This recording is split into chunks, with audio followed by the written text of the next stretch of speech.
what would you tell a newbie who's having the same frustrations and confusion between the different charts?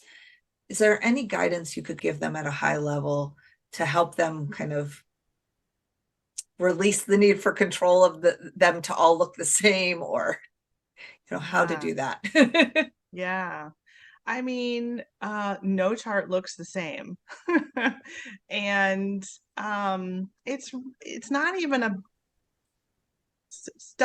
stick with one thing to start with. Don't study all the things at first. I would pick something that your heart says, "Oh, that's interesting."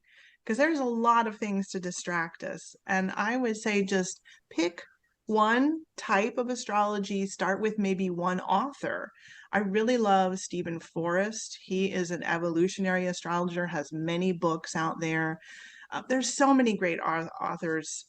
Patricia Walsh has a really great book that I'll just answer some other question that I know you're going to ask. But she's the astrologer that got me into past life regression and to working with a greater understanding of the quantum healing work and the regression work.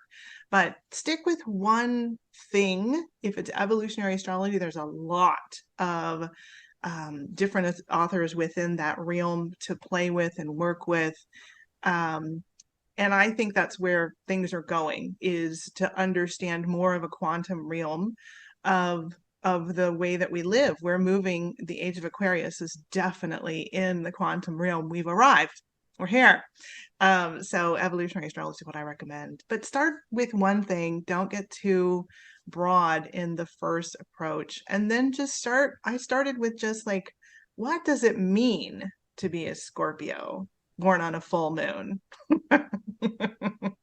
What does, I mean, and then allow your own mind and the images that come from that exploration to fill in the blanks. And that's what the astrology books do, is they sort of bring the metaphors to you within the energies of the planet and what it means. But eventually you get to a place where you start to understand from a very visceral, imaginative level what it means for you. And I would always encourage someone, if I'm working with someone, I can say what my interpretation is, but if they have an idea of what Pluto means to them, they've lived their life. I haven't.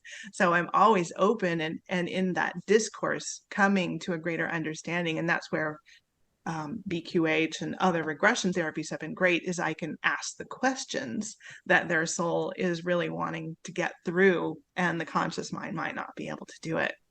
So start small. It